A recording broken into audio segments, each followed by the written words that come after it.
All right, what's going on? Wanted to get a live stream in, talk some boxing right quick, throw in a little bit of NBA.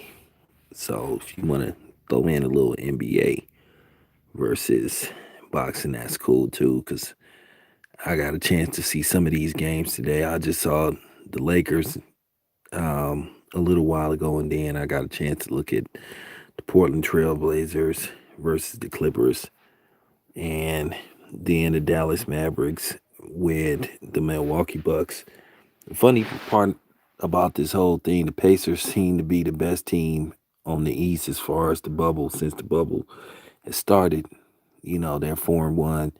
The Lakers, I think, are three and two, and the Clippers are 3-2 or 3-3, something like that. But yeah, with the Clippers, man, I still got to stick by them because that's the team I picked to win it all. But man, sometimes the Clippers, they really play down to their competition. Now I know some of their key players are not there, but Kawhi is playing for the most part. He didn't play tonight, but they still managed to squeak out a victory versus the Portland Trail Blazers. You know, um, the Clippers been doing this just all year.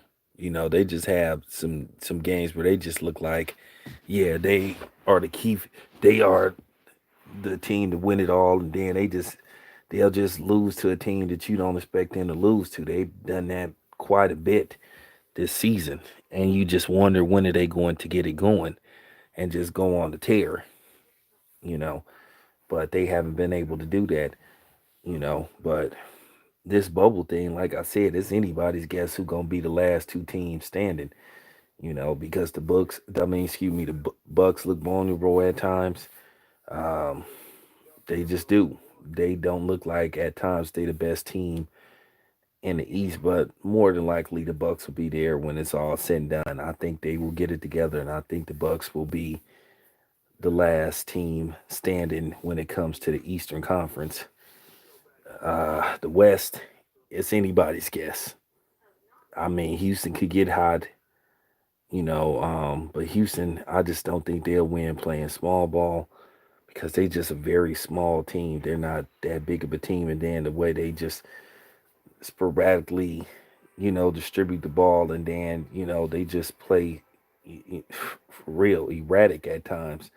Now Russell Westbrook has gotten better with his erratic play, but then James Harden, you just know how James Harden is in the playoffs. Show how good he really is, or could be, or should be. So, we'll see. We'll see. All right.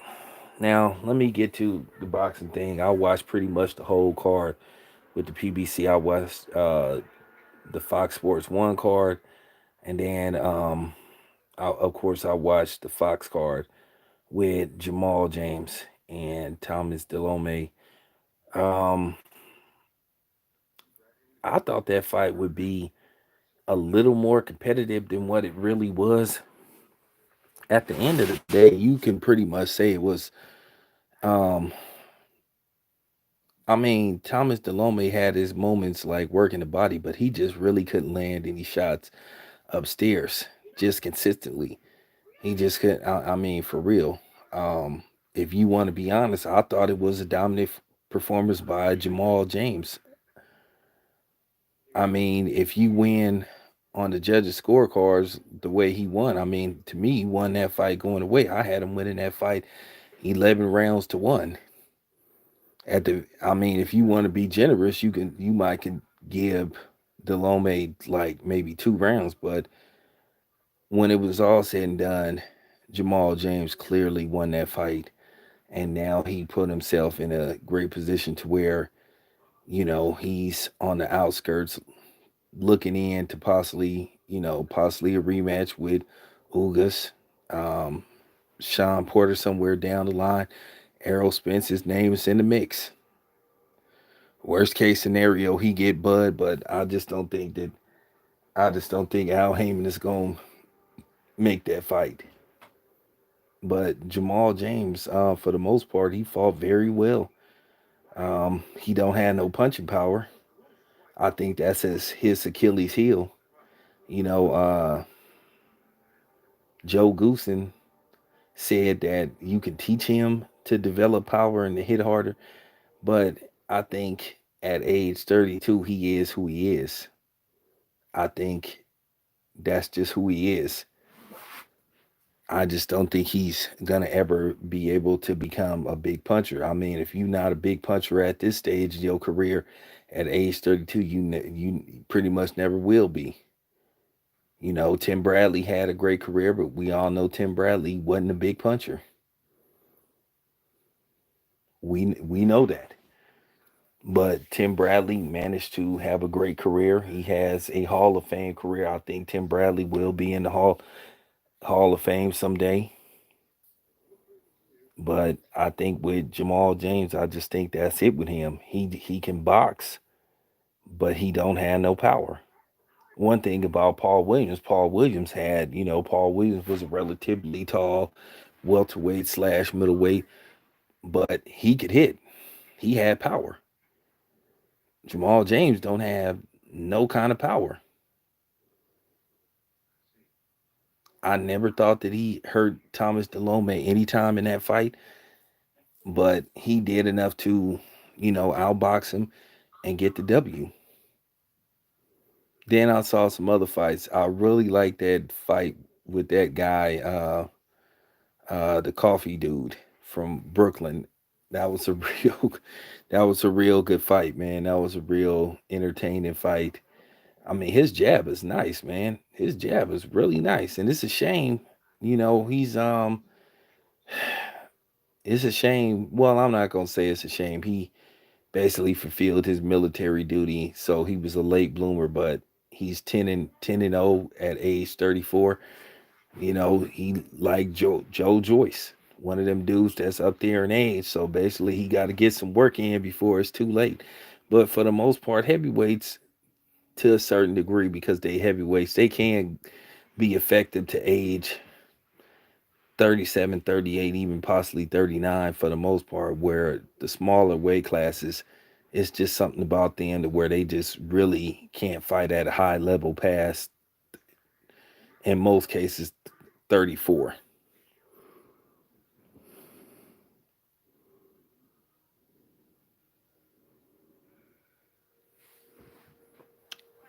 Well, if you talking about the fight with that guy, Fox,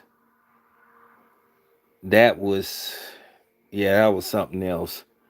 At the very least, if you want to say the other guy won, you can say he won by a round or two, but somebody had him winning 9 rounds to 1. I mean, at the end of the day, the the Achilles heel with tall fighters, if you fight down to a smaller dude to basically where the smaller dude makes you fight his fight, then in most cases the judges are going to go in the direction of the smaller fighter.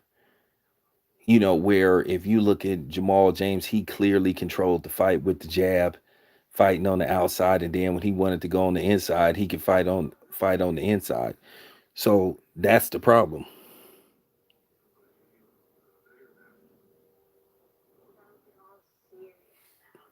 Yeah, so that was the problem with the Fox guy when he fought the Hispanic dude. So I thought that at the very least it should have been a draw, but you should have made a case for Fox winning. But at the end of the day, um, trying to figure out how judges score their fights, or what are they looking for, or what do they see as life's greatest mystery.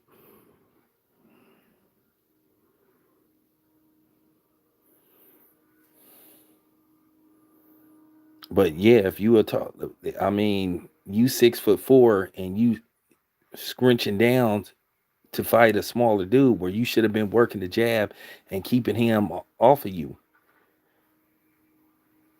where you got the dude like pounding you on the inside to the body. So a lot of times when you have a taller dude, if he fight the other dude's fight, a lot of times they gonna go with the smaller dude. Whether it's fair or not, that ain't for me to decide. But I thought Fox did enough to win that fight. But that's just the politics in boxing. At the end of the day, in boxing, due to the fact that they don't have no union, they don't have no board, they have certain fighters that they try to push over other dudes.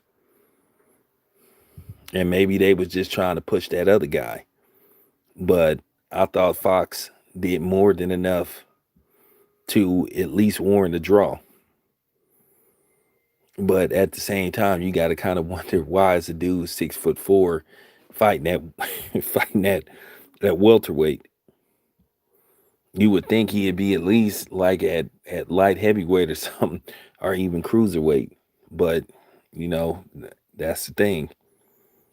I wonder if he related to that dude that Demetrius Andrade fought, because they look alike.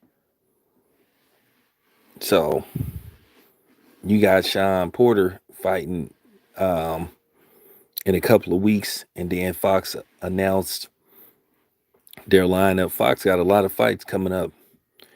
So Errol Spence and Danny Garcia is official for November 21st. Then you have Tank versus, Leo Santa Cruz. They already said they got like 7 bouts coming up and 2 pay-per-views. So they got at least um they got quite a bit of stuff coming up. So Fox is gonna have their hands very busy. Now, as far as the overall product, I like what I saw. I mean, I'm really getting used to watching fights without a crowd. What's up?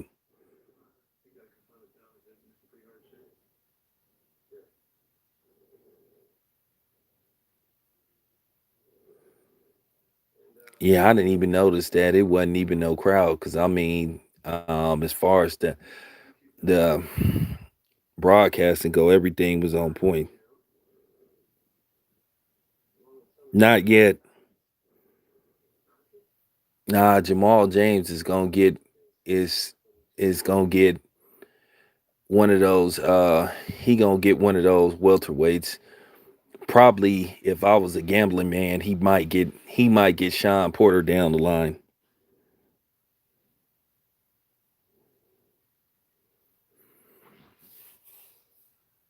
But yeah, Jamal James looked impressive today. He don't have no punching power. Just don't. It's a shame that dudes. It just goes to show you, man. That could be. That could be. That could be something out there. But I think Keith Thurman is going to take a tune-up fight. But Jamal James, he put himself in the mix. So how they say everybody's a suspect. Well, he got action at everybody. I don't think Manny Pacquiao not gonna fight Jamal James. Just I think if I was a gambling man, I say he would get Sean Porter if Sean Porter don't get the Bud fight. And I just don't think they're gonna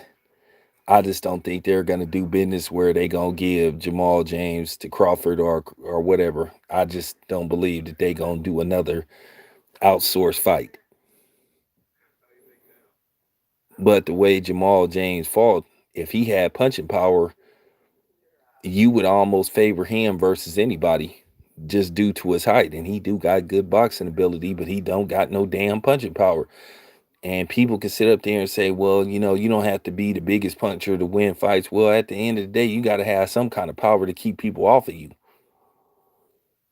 Because if you don't have no power to keep people off of you, well, guess what? They're gonna keep coming towards you. They're gonna keep coming. Delome kept coming all night, even though he got outboxed. Because I mean, you know, to be honest with you, when somebody throw like all them combination punches and connect like 5 out of 6 of them.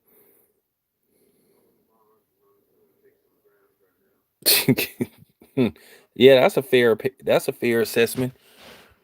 I mean, Jamal James was letting off combinations and he hit Thomas Delome with like 5 punches in a row, and Thomas Delome kept coming. So obviously he wasn't affecting him in no type of way. Because I'm gonna tell you right now, you get hit 5 times with like in a row, you gonna back up a little bit. You gonna reset and come back in. And Delome didn't respect his power.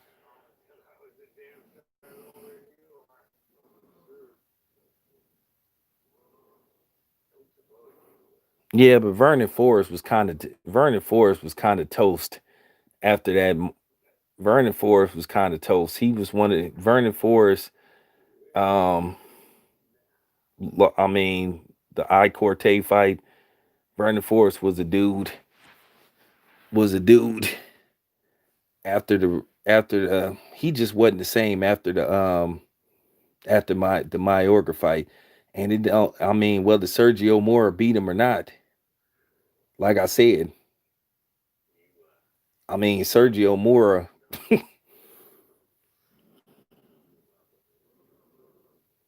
I know that's the point I'm trying to make. Jamal James don't have no punching power. So if he fights some of those upper echelons of fighters, they gonna keep coming. Now his only loss is to he only lost to Udonis Ugas. And then the thing is, Ugas is not really a big puncher. He can box, but he's not a knockout artist.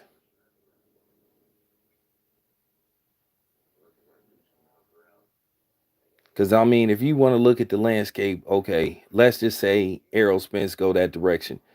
You gonna favor Errol Spence in that fight? I think he can outbox Danny Garcia, but if Danny Garcia lands something meaningful, he could be in trouble. And then I think Sean Porter could just would be a durable and rugged fight for him. I think Bud beats him. I don't think Jamal James beats Bud or Errol Spence. Then as far as Manny Pacquiao go, Manny Pacquiao not gonna fight no dude that tall.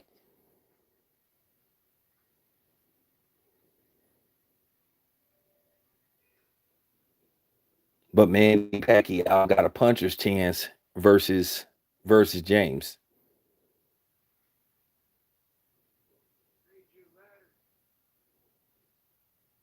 Excuse me, Joe Goosom said it best. If he hit a little bit harder, he would be he would be something serious to deal with. But people not gonna what I'm saying about him, people not gonna be like, okay, ducking him or intimidated to fight him because they know he can't really hurt nobody.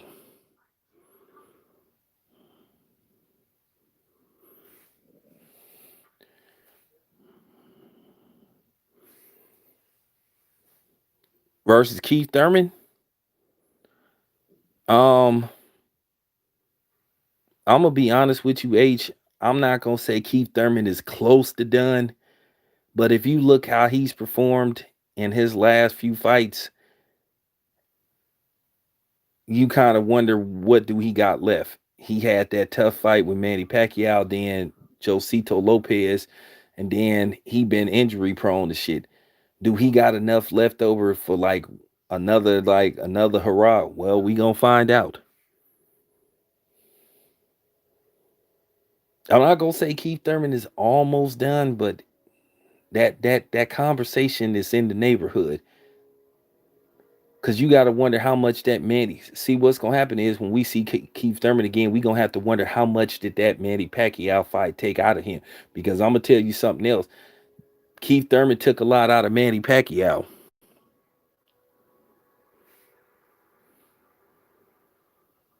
Yeah, but Keith Thurman. Yeah, I didn't say Keith Thurman I didn't say Keith Thurman was gonna get beat, but you got to wonder how. You got to wonder what type of fight it would be. Now we know Jamal James can't knock Keith Thurman out.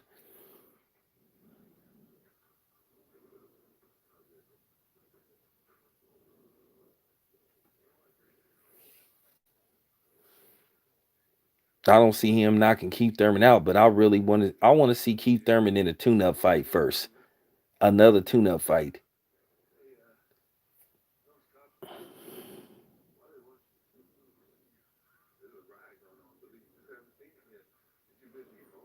What do I think of Rashid Ellis? I mean, once again, I need to see more of him. It come down. See, the problem is we can't really analyze how good these boxers are. A lot of them because we can't get them in the ring and get them against certain matchups, and that's the problem. Now we don't know how good none of these boxers is, to be honest with you, because we can't get certain matchups made via whether via it's the fighter or via it's the promoter. Just like what's going on with Eddie Hearn and Dillian White and Tyson Fury. So now Eddie Hearn is trying to force, I guess he's trying to force Bob Arum's hand to make the Dillian White fight because they want to push Wilder Fury 3 back to 2021, early 2021.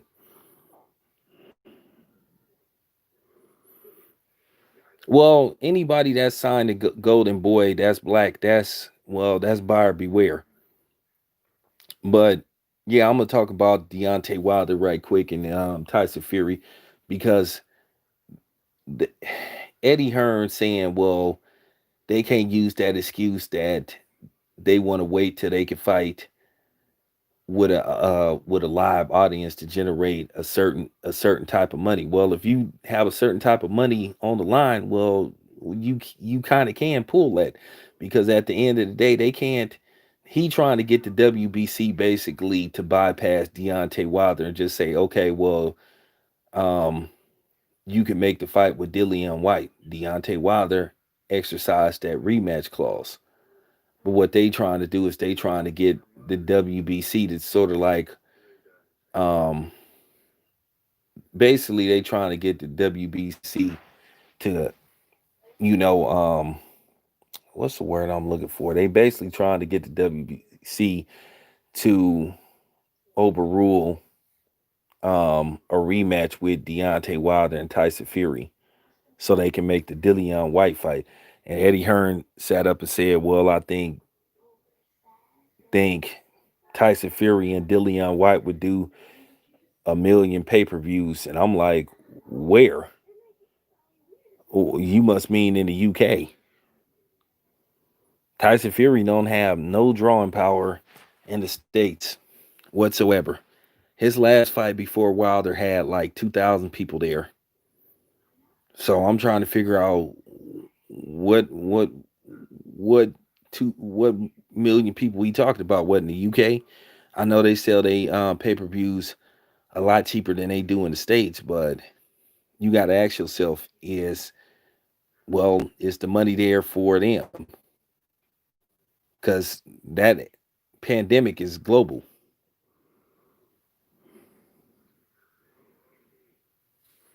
Wait, hold on, hold on. Wait. Yeah, that pandemic thing is global. Unemployment is global. So what makes Eddie Hearn? But I respect Eddie Hearn because that's what he do. Eddie Hearn is a car salesman. Of course he gonna speak on this boy. Of course he gonna take up for Dillian White. He gonna make it look like it's a bigger fight than Tyson Fury, Deontay Wilder 3, which it isn't. Dillian White already been beat a couple of times. He's been knocked out. So not really. And Tyson Fury would be a huge favorite. If he and Jabba going to hold on. If he and Jabba going to top rank, um, I don't care. I mean, he free to do whatever he want to do. Like I told you, I don't get no checks from none of these dudes to tell none of these dudes what promotional company to go to. Um, Top Rank is building a steady stable of heavyweight fighters. You know, so they just building a heavy stable.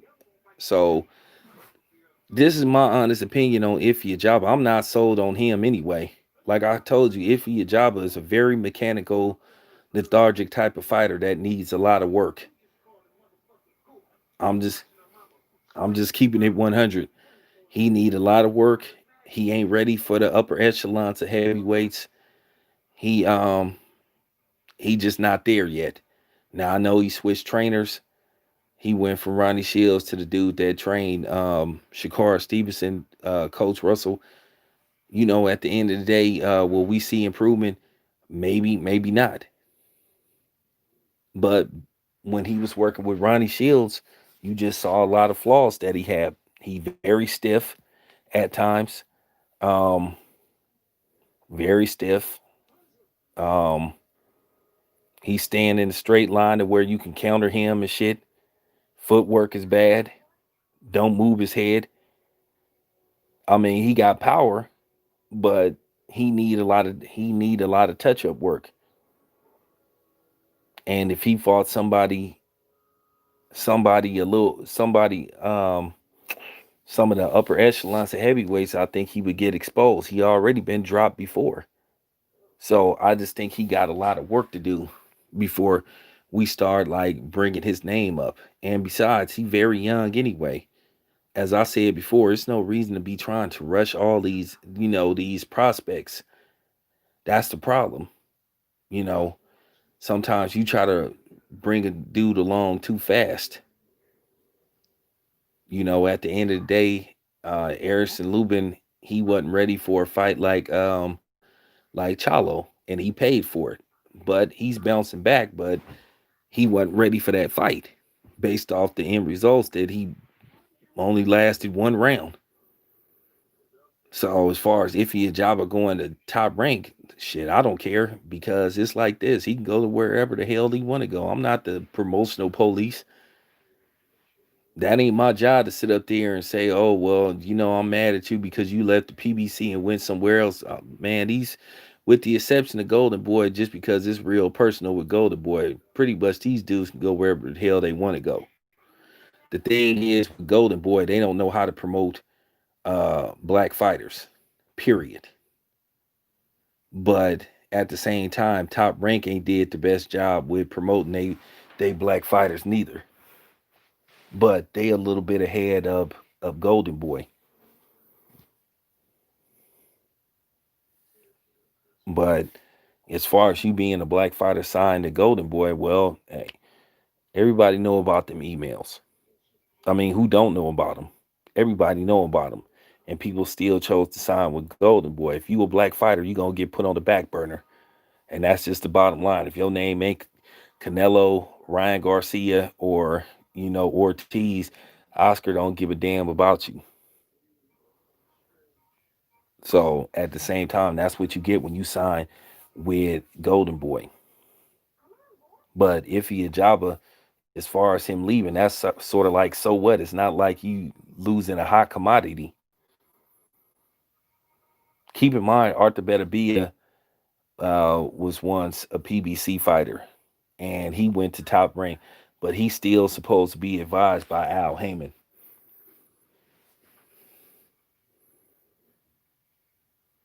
So I think Ify Ajaba, like I said, him going to top rank, no big deal. Um, he got a long way to go before we start trying to match him up with the upper echelons of heavyweights. Now, getting back to Gerard Boost Ennis, I see a lot of potential in him. He's a young dude and he big too. He like 5'11", 5'10", just like Virgil Ortiz.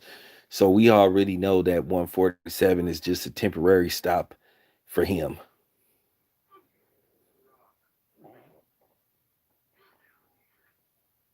I mean, he gonna be on one of these. He gonna be on one of these cards. But as far as him getting like the guys that he looking to fight, that may not happen because you got to understand the fighters that he's talking about now. A lot of it, like the Errol Spence's, like the Sean Porters, Danny Garcia, Keith Thurman, and guys like that. All those dudes are like in they early 30s. So basically, they trying to, or they should be trying to fight each other. He a up and coming fighter. He's still a prospect. So he may not get to those dudes in time because, like I said before, there's levels to everything.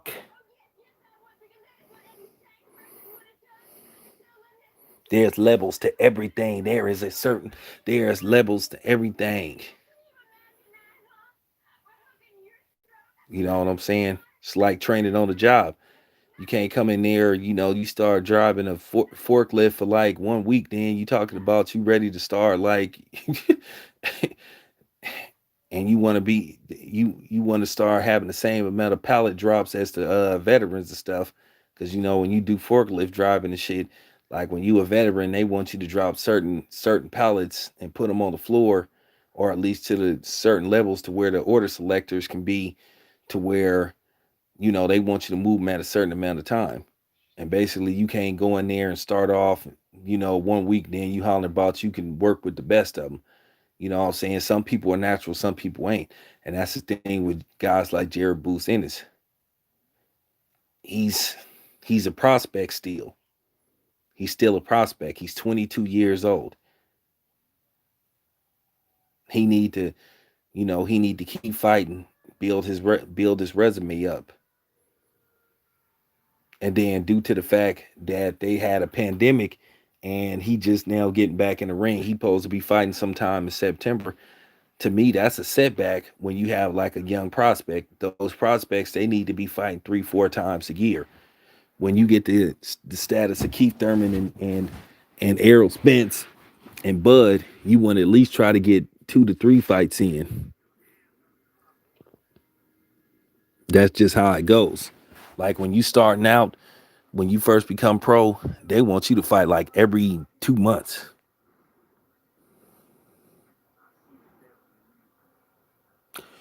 Yeah, but you have to look at who he's fought, because at the end of the day, knockouts can be deceiving. It come down to who you knocked out and how many times they've been knocked out before that particular fighter got to them. Keep in mind, boxing is a business. Sometimes it ain't about like the best fighting the best. It's about you know who they think has the most star power, who they think can sell tickets.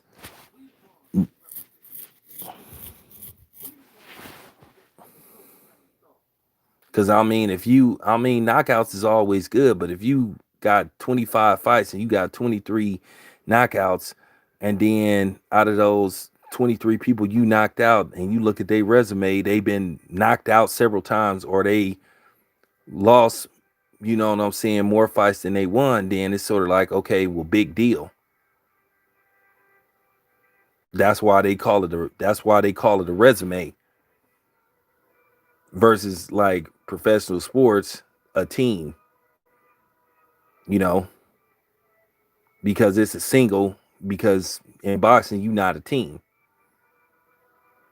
you a individual. So that's why I don't get too, I don't get too hyped up when they talk about all the knockouts that he didn't have. But homeboy is very good. He's very good. Boots, he just need to keep fighting, get a couple of more fights in, and then you start getting those names, like you start asking for those dudes like Diaz and all those type of guys. you know because like I said, it's levels to this.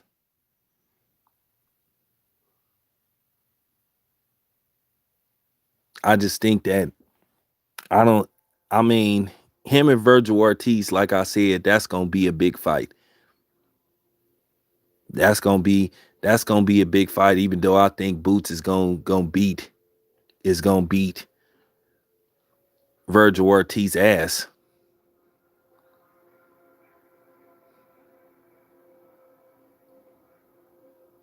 Because They selling Virgil Ortiz as this knockout artist, but once again, look at the people he didn't fought. Because to be honest with you, he just was unloading on Vasquez, excuse me, and he couldn't even put Vasquez down. He just was unloading on him. Vasquez was taking his punches, and I think Virgil Ortiz got the potential. He would be exposed if he fought a upper level fighter, because he another one. He don't move his head. You gotta understand something. The broadcaster's job is to build up and sensationalize those fighters. So when they fighting, they're gonna make these dudes out to be better than what they really are, especially if they're an up and coming fighter. That's because that's their job. That's what they supposed to do. For real. They're gonna make it seem like these dudes are just like sensational. Cause I remember HBO was doing it with Bibble, with Dimitri Bibble, and Dimitri Bibble to me ain't that good of a fighter. I don't think he's that good of a fighter at all. But that's their job. That's their job. So that's why I tell you guys, don't get too caught up when you hear these broadcasters like hyping these dudes up, these prospects and these up and coming fighters, because of course they gonna sensationalize them because that's their job. Look what they did with Triple G.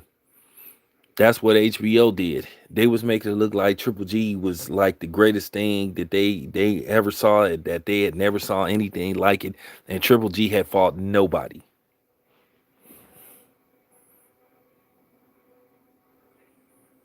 Yeah, they have to do that because that's their job. So then when the fans listen to these broadcasters, and then they start believing the shit that the broadcasters is saying. So then they start becoming fans. And that's how Triple G got a lot of his fanboys, because HBO was making it look like every time he was beating these cab drivers that it was just like the best thing they ever saw. But when you really looked at that dude and you really analyzed, you was like, man, this dude ain't that good.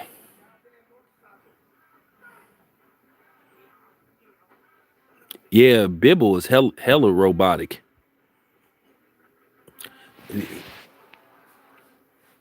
Just like that's what I'm saying about if he Ajaba. If he Ajaba is very robotic.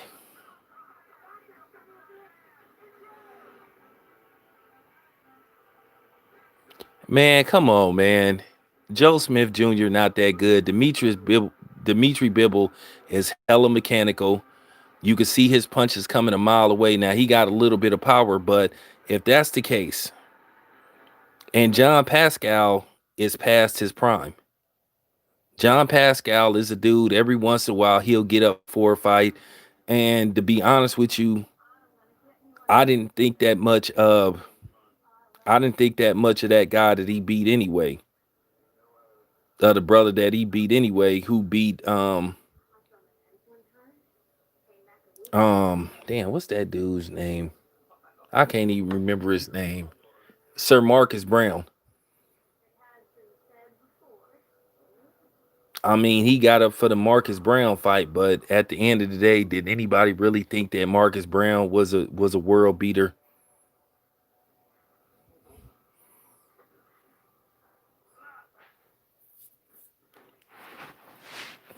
I mean, you can make an argument that Sir Marcus Brown lost to Hot Rod.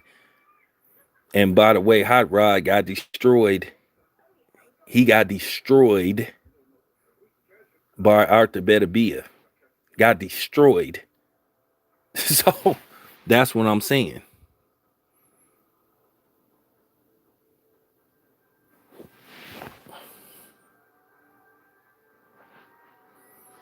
John Pascal ain't that good, man. He ain't John Pascal ain't that good.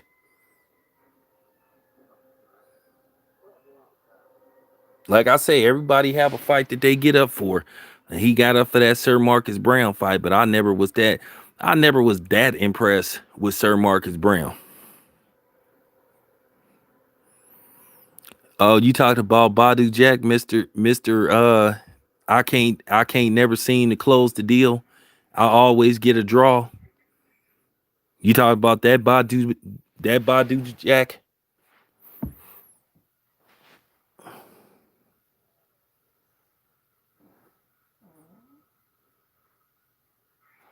We all know Badu Jack have an issue with like getting over the hurdle, finishing fights. So that's what I'm saying. And it just come down to styles for that particular fight, or it come down to getting up for certain fights. But if you look at Pascal lost to a 40 something, 40, 45-year old Bernard Hopkins. So what does that say about him?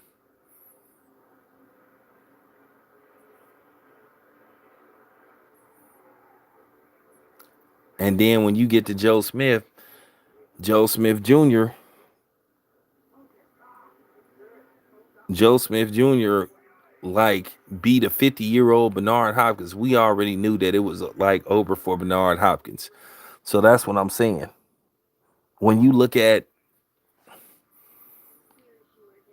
Badu Jack, like I say, Badu Jack, look what happened to him at super middleweight. He had too many draws.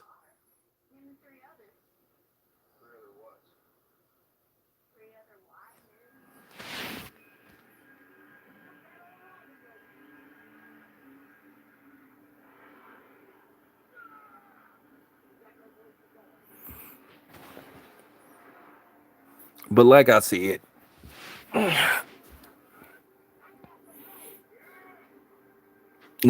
when it come down to boxing, it always come down to two things. It either come down to the matchup, or it come like I said, it's always about the matchup and what type of style that a fighter has.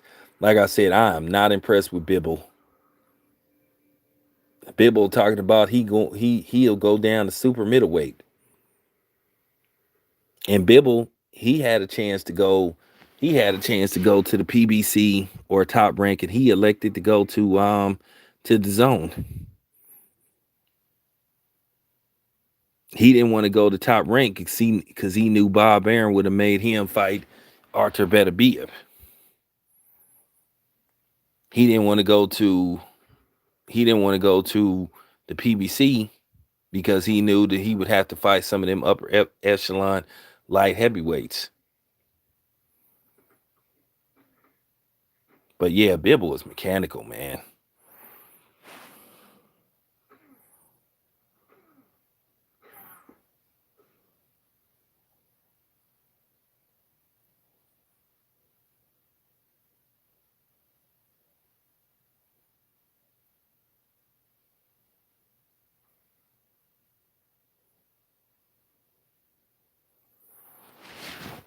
Yeah, you got wait, repeat that. Some of these comments they get put up and then they phase out before I even can get to them and shit. That's how my little computer is and shit.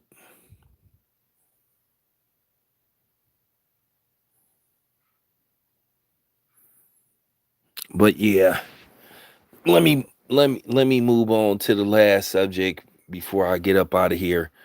All right, so during the broadcast, they announced that Errol Spence and Danny Garcia was pretty much official. So um that fight is definitely going down. No rumors about it.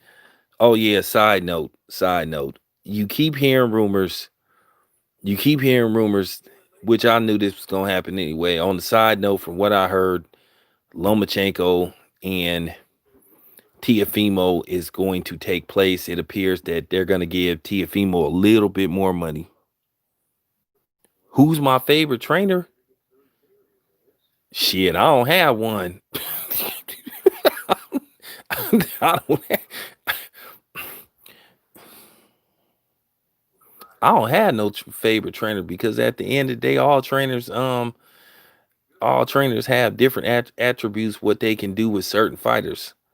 Like some fighters work well with other trainers depending on what they, you know, what type of style that they dealing with when they train this particular fighter. Just like however whatever happened with Virgil Hunter and Andre Ward, that worked for Andre Ward. But then if you look at some of the other people that Virgil Hunter trained, Virgil Hunter didn't have that much success with them. He had moderate success with Amir Khan, but that damn chin. Um, Ronnie Shields, he's a okay trainer, but Buddy McGirt is a okay trainer. Um, I think one of the best trainers out there is the dude that trained Canelo. You know, he's you know ever since Canelo took that one sided ass whooping to Floyd Mayweather. Hey, Canelo really worked on his defense after that fight. One thing I could say about Canelo that I do give him credit for, Canelo when he trains, he really works on defense. Where most fighters they work on offense. Where Canelo is more focused on defense. He already knows he has the offense, but he works on the defense because at first Canelo was very hittable, back in the day. And then basically after the Floyd fight, he started learning how to bob and weave. He learned how to slip punches. So he got much better as a defensive fighter. And I give him credit for that. But he was getting touched in that but he was getting touched in that Sergey Kovalov fight cuz he had a hard time dealing with Sergey Kovalov reach. And then Sergey Kovalov nailed him a couple of times and he like he woke Canelo's shit up. You know how sometimes you get hit with a punch, like it just like make your eyes like just pop out of your head because like whoa, like to where I don't want to keep getting hit with this punch. You know how you have some punches where they just hurt you and then just drop your ass. Then you have some punches that just like alert you, like whoa, like I better get on the ball. Cause I know it was a straight right that Sergey Kovalov hit Canelo with, where Canelo's shit just like woke up, where Canelo was like, "Well, I don't want to keep getting hit with too many of these."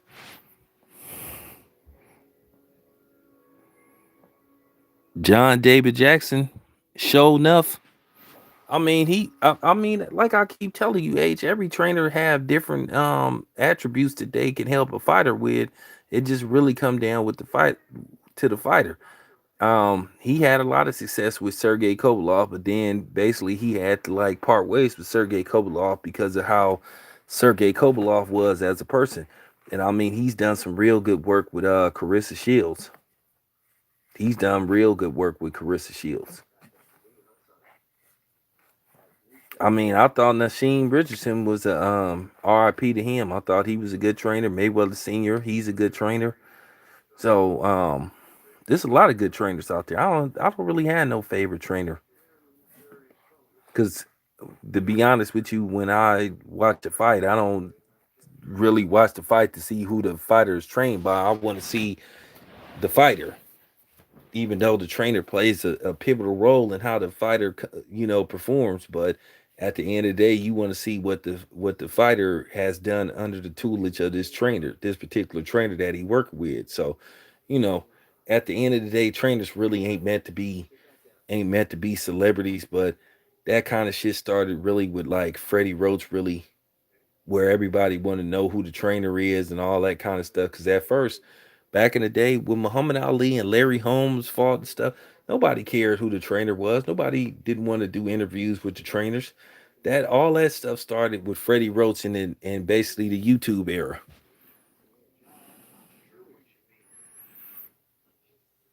Yeah, yeah, that's what I said. Yeah, Canelo's trainer's real good. Like I said, he got Canelo focused on defense and shit. But like I said, if you got the shit beat out of you like he did by Floyd Mayweather, you'll be trying to fight like Floyd Mayweather too. Cause I mean, to be honest with you, Canelo knew shit. If the way I got hit by Floyd, if I fight somebody that hit harder than Floyd, I'm gonna be in deep trouble. So that's where I give Canelo credit because, like I said, He's improved tremendously since that Floyd Mayweather fight. For real. Even though he's sitting up there trying not to give Floyd his just due and shit, but at the end of the day, Canelo won't be fighting on September the. He won't be fighting on Mexican Independence Weekend because the clock is ticking. Okay, we almost headed towards. We almost headed towards the middle of August. What's up? We almost headed towards the middle of August, so y'all pretty much know it's a wrap for Canelo fighting by next month. I mean, it could be. I mean, something could happen due to the fact, but I doubt it. I don't think he's gonna make that September date.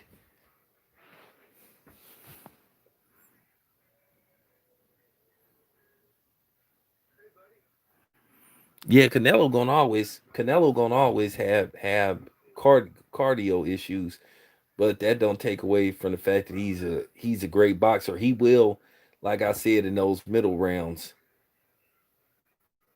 he will in those middle rounds let you get back in the fight.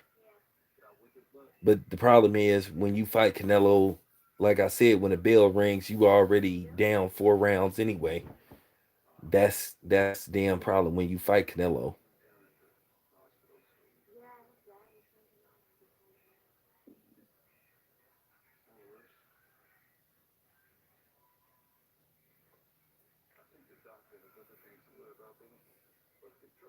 But I doubt very seriously if he gonna make that September date. Because I think what's today?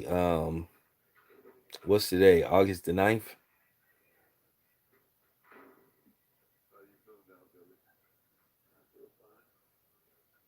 So I'm saying he would barely have like, so I'm saying he would barely have like a month to get prepared. I heard he got a new trainer.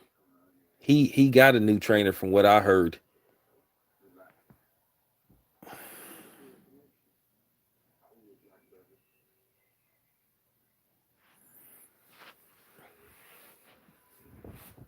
I don't think Canelo gonna fight anybody. I don't think he gonna fight anybody like that.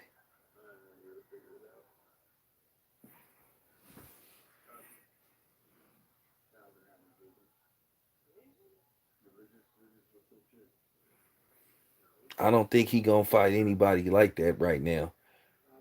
I don't think he gonna fight another dude that's just gonna come. That's just gonna come near bombs away.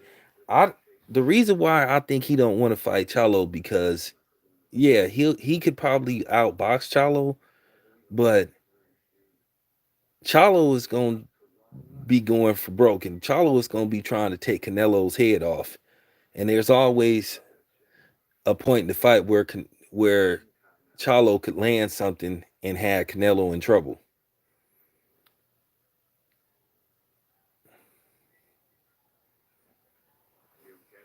You got to understand.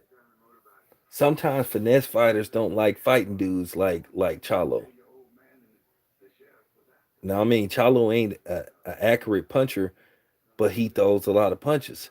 And eventually one of them punches is gonna penetrate Canelo's defense. And I think Canelo don't want to be in a fight where he having a slugfest.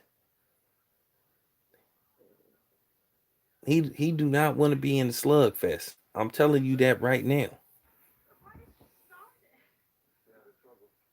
And he know Charlo is gonna be a slugfest. Yeah, he'll have opportunities to initiate his offense off of Chalo, but then Chalo gonna have his opportunity. And like I said, Chalo gonna come all night. I don't have no say so over what Wilder do because I don't know what his next move gonna be. Um, when he's when he speak out, that's when he speak out. I'm not putting no pressure on him, but he is gonna talk about it later on. Now behind the scenes, they've been trying to silence him, the sanctioning bodies and everybody. But Wilder, he'll speak when he's ready.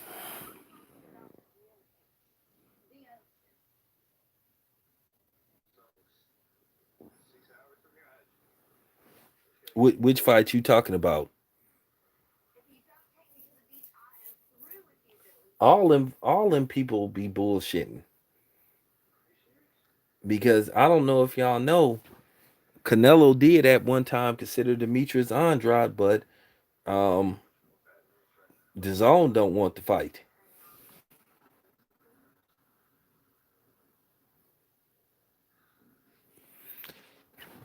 Yeah, I think everybody would like to see that fight, but it's certain fights that's just not gonna happen without no crowd.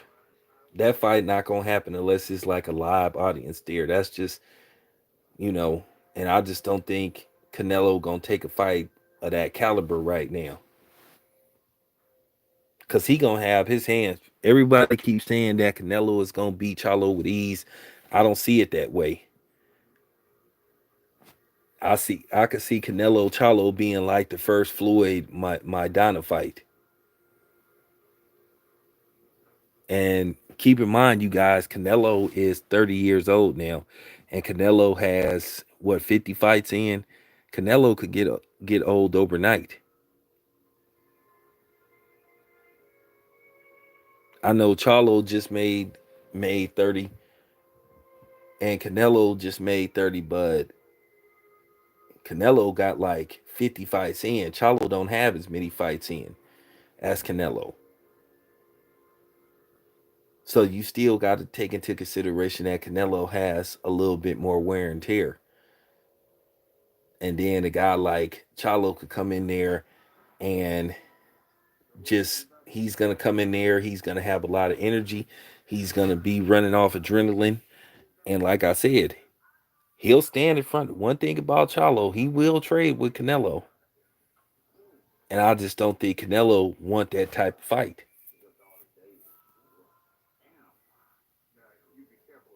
Like, am I saying that Canelo can't beat Charlo? No. But do he want that fight? Not really.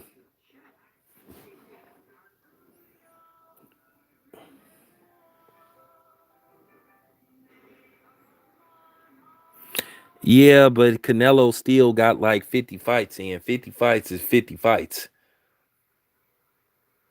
And the older you are, the wear and tear starts to kick in for the most part. But then again, Canelo eating that mystery meat. So, he might heal a little bit better than somebody else, but he got a lot of fights in. And Canelo don't always knock everybody out. So if you look at most of his fights, his two fights with Triple G went the distance. His Daniel Jacobs fight went the distance. The Sergey Kovalev fight, I think, went 11 rounds. So, like I said, he's getting a lot of rounds in as well as the fights.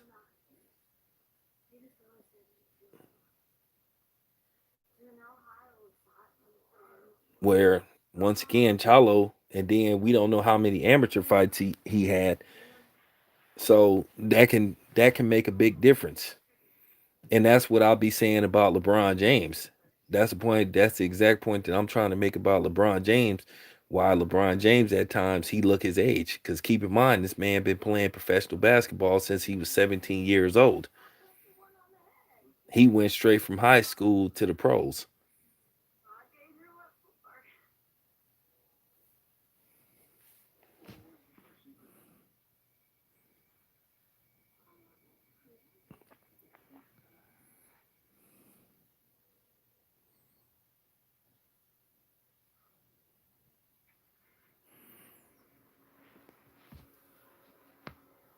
Well, I'll just put it to you this way.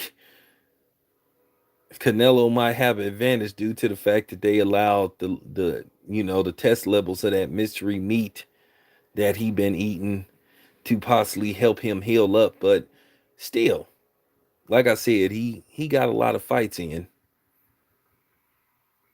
You just have some people that just get old overnight. But he definitely won't be making that September date.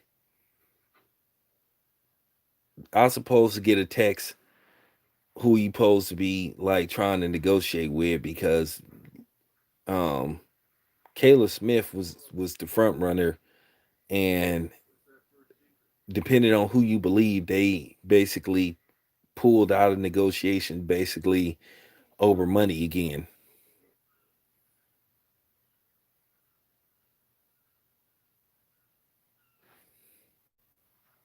All right, you guys. I'll be back later on. Thanks for tuning in.